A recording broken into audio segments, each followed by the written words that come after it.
GM news मध्ये तुम्हा सर्वांचं मनापासून स्वागत। आज मी आहे वरुड मध्ये आणि वरुड मधील भुतळा मल्टी स्पेशालिटी हॉस्पिटल मध्ये कशावरती कोणत्या आजारांवरती ट्रीटमेंट होते आणि इथे काय काय सुविधा तुम्हाला मिळणार आहेत आणि या सोबतच तुम्हाला ज्या काही गोष्टींची आवश्यकता आहे, वरुड मध्ये ज्या काही गोष्टींची आवश्यकता आहे, कोणालाही अमरावतीमध्ये जाण्याची गरज नाही, तर या सगळ्या गोष्टी आणि त्या कोणत्या गोष्टी आहेत तिथे अवेलेबल आहेत त्याही गोष्टींबद्दल मी तुम्हाला आज माहिती देणार आहे। आज मी आहे भुतळा मल्टी स्पेशालिटी हॉस्पिटल मध्ये आणि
इथले संचालक आज आपल्यासोबत उपस्थित आहे डॉक्टर राहुल भुतळा सर। सर्वात आधी आपण सगळ्यांचं आपल्या चॅनल मध्ये स्वागत करूयात। सर खूप खूप स्वागत आहे तुमचं आमच्या चॅनल मध्ये। थँक्यू व्हेरी मच मला संधी देण्यासाठी। Thank you very much ma'am. Sir 11 वर्ष झाली आहेत आपल्याला या वरुड मध्ये वरुडकरांच्या सेवेमध्ये।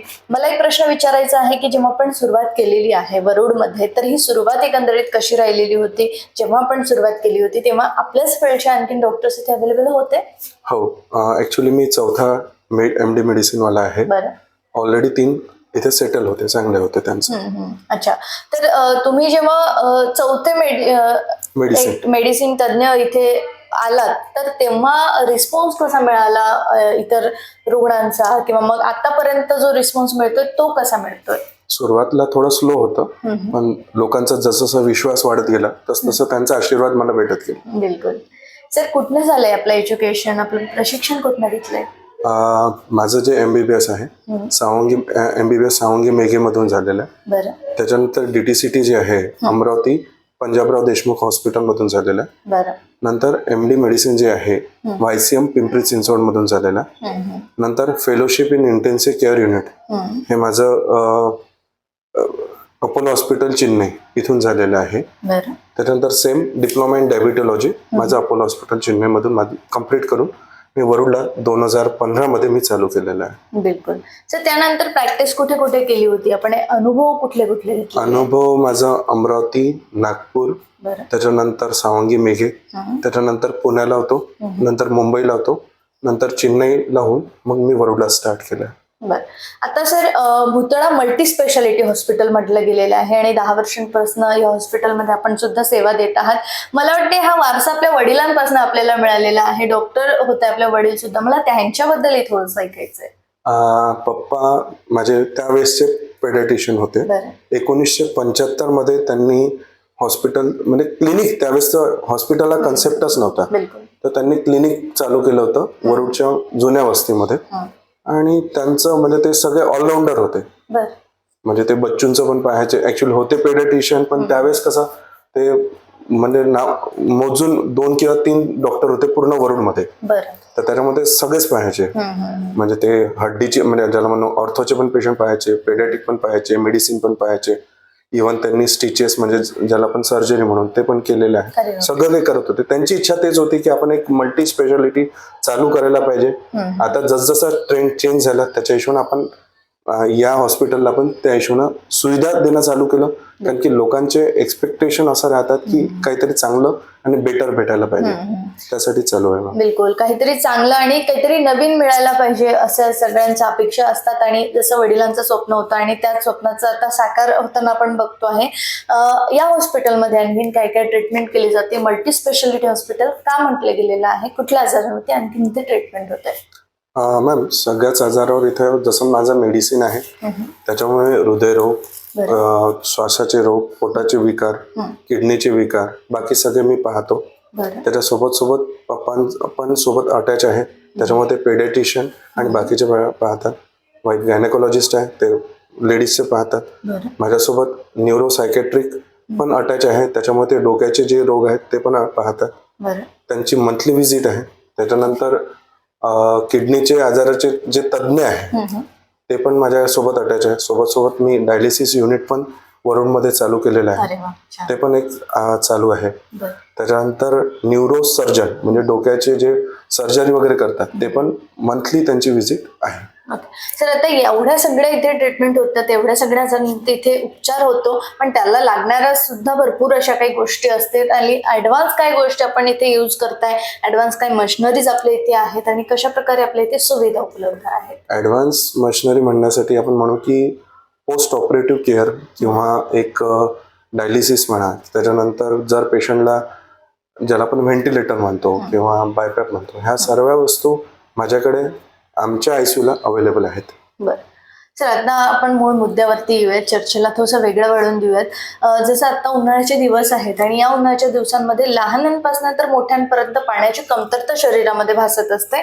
तर ही कमतरता पाण्याची होऊ नये यासाठी आपण काय खबरदारी घ्यायला पाहिजे, काय काळजी घ्यायला पाहिजे? एक्सेसिव्ह हायड्रेशन म्हणजे पाणी जेवढं जास्तीत जास्त घेऊ शकू तेवढं घ्यायचं. एकदाच मी हे म्हणाल की जेवण थोडं कमी झालं तरी चालेल, पण पाणी जेवढं जास्तीत जास्त घेऊ शकले तेवढं चांगलं राहील. एक आता काही लोक विचारते सर पाणी किती घ्यायला पाहिजे, तर मी एक सरळ ज्याला म्हणून गावठी भाषेत म्हणू की तुमच्या लघवीचा रंग नेहमी पाण्यासारखा असेल म्हणजे तुमच्या शरीरामध्ये पाण्याची पात्रता एकदम व्यवस्थित आहे. बस एक सरळ समीकरण आहे. म्हणजे जर थोडा पण येलो किंवा डार्क येत आहे म्हणजे तुमच्या शरीरामध्ये पाणी कमी. जर पाणी कमी झालं तर त्याला आपण हिस्ट्रोक म्हणू किंवा त्याच्यामुळे काय होतात की पोट दुखणे, लघवीमध्ये जळजळ होणे, डोकं दुखणे, ताप येणे, आपण ज्याला आपल्या साध्या भाषेमध्ये म्हणू की ऊन लग गई, धूप लग गई, ऊन लागलं असं म्हणतो ते, हे सगळे प्रकार दिसतात. बिलकुल सर. आता लहान मुलांमध्ये पण हे प्रकार आता वाढत आहे, तर लहान मुलं हे पाणी पित नाहीत, तर त्यांना पाणी जास्त पिऊ घालायला पाहिजे, तर यासाठी काही ट्रिक्स आहेत का आपल्याकडे? जसं ज्यूस मध्ये आहे, रसना म्हणा किंवा फ्रुटी म्हणा किंवा बाकीचं म्हणा, त्याच्यासोबत देण्याचा प्रयत्न करा. बिलकुल. त्यांना कसं चटपटीत पाहिजे. तुम्ही जर म्हणाल की साधं पाणी देतो तर नाही घेणार. बरोबर. जेवढं ज्यूस मध्ये किंवा काहीतरी जे त्यांना टेस्ट आवडेल, कोको कोलाची टेस्ट आवडते, त्याच्यामध्ये तुम्ही देऊ शकता. बिलकुल सर. आता एवढं सांगून सुद्धा काही लोक ऐकत नाही, तर त्याचे काय गंभीर परिणाम होऊ शकतात आपल्या शरीरावरती, तेही जरा आमच्या दर्शकांना तुम्ही सांगावं. ड्रायनेस म्हणजे सुकेपणा, त्याच्यानंतर डोकंदुखी, ताप येऊ शकतो, उन्हाळी लागू शकते, लघवीमध्ये दुखणं होऊ शकते, त्याच्यानंतर पोट दुखू शकतात, भरपूरशा. त्याच्यामुळे ते एक एक एक ज्याला म्हणून एक झालं की त्याच्यानंतर दुसरं चालू होईल. बिलकुल सर. आता यासोबत सोबत आणखी हार्ट अटॅकचे प्रमाण पण दिवसेंदिवस वाढत आहेत, तर हे हृदय विकार का बरं होत आहेत, याला कारण काय असायला पाहिजे आणि हे सगळं होऊ नये यासाठी काय करावं आपण? मेन ऍक्च्युअली मॅम होतंय काय की आजकाल पहिल्यासारखं राहणीमान राहिलं नाही. माणूस स्ट्रेसमध्ये जास्त जगत आहे. सोबत सोबत लाईफस्टाईल मॉडिफिकेशन, म्हणजे त्याला म्हणून लाईफस्टाईल मॉडिफिकेशन म्हणून पडणं कम्फर्ट झोन मध्ये जास्त जात आहे. बरोबर. तर त्याच्यासाठी तो जास्त स्ट्रेसमध्ये जातो. आज जर आपण एक उदाहरण द्यावं तर पहिले एक सायकल मध्ये पूर्ण घर चालत होतं. आज अशी कंडिशन आहे की प्रत्येकाची वेगळं वाहन आहे. बरोबर. तर त्या वाहन कंप्लीट करण्याच्या मागे तो पैशाच्या मागे धावत आहे. ते पैसे कमवण्याच्या चक्करमध्ये स्वतःच लाईफ कडे किंवा स्वतःच्या शरीराकडे तो लक्षच देत नाही आणि फक्त पैशाच्या मागे धावता धावता धावता तो सगळ्या गोष्टी विसरून आपलं स्वतःचं पण शरीर आहे त्याला तो एवढा स्ट्रेस देतो. स्ट्रेस दिला मग बीपी आहे, शुगर आहे. आजकाल यंग मध्ये पण त्या गोष्टी सापडतात. बरोबर. खरंच अगदी कमी वयाच्या लोकांना सुद्धा हा बीपीचा आणि हृदयरोगाचा सामना करावा लागतो. पण स्ट्रेस हे एकमेवच कारण आहे का, किंवा आणखीन काय काय कारण आहेत ज्यांना हार्ट अटॅक येऊ शकतो? काही प्रमाणात स्ट्रेसचं 90% म्हणेन की मी 50% स्ट्रेसला महत्व देईल. त्याच्यानंतर लाईफस्टाईल मॉडिफिकेशन, लाईफस्टाईल आपली राहणीमान, दुसरं अनुवंशिकता. जर जसं पप्पांना काही असेल तर मला येणारच आहे. पण ते येण्यासाठी आपण काय प्रयत्न करू शकतो, काय थांबू शकतो ते आपण करायला पाहिजे. जसं अनुवांशिकता मुळे आणखीन पण आजार होतात. शुगर जो आजार आहे ज्यावरती तुम्ही खूप छान प्रकारे ट्रीटमेंट करत आहात, तर शुगर हा असा एक आजार आहे, भरपूर लोकांचे गैरसमज आहेत की अनुवांशिकतेमुळेच हा आजार होतो, तर हे कितपत खरं आहे? नाही, ऍक्च्युअली कसं आहे, अनुवांशिकतामध्ये मी म्हणाल की 10% चान्सेस आहे अनुवांशिकता म्हणणं. मेन स्ट्रेस, दुसरं तुमचं लाईफस्टाईल कशी आहे, तिसरं तुमचं राहणी आणि खाण्यापिण्याची पद्धत कशी आहे. ऍक्च्युअली शुगर कशी कंट्रोल होते, मी एक साधं सिंपल, शुगर हे जे आहे 3 वस्तूवर कंट्रोल होते. तुम्ही काय खात आहे, ते खाण्याचं किती युटिलाइज करत आहे आणि काही मेडिसिन चालू आहेत का, या गोष्टीवर तुमचं शुगरचं कंट्रोल होऊन जातं. लहान वयामध्ये पण काही गोष्टी, काही लोकांना शुगर भेटते, तर त्याचे कशा शुगरचे 2 प्रकार राहतात, ज्याला आम्ही डायबिटिक टाईप 1 आणि डायबिटिक टाईप 2 म्हणतो. ठीक आहे, डायबिटिक टाईप 1 हा कसा आहे, अनुवांशिकता आहे, तो 100% आपल्या वडिलांकडून आपल्याकडे येतो. हा, पण टाईप 2 हा जो आहे हा आपल्या वयाच्या 25 ते 30 वर्षांनंतर जे होत आहे त्याला आम्ही टाईप 2 म्हणू. मेनली स्ट्रेस इंड्यूस हे मेन कारण राहतं.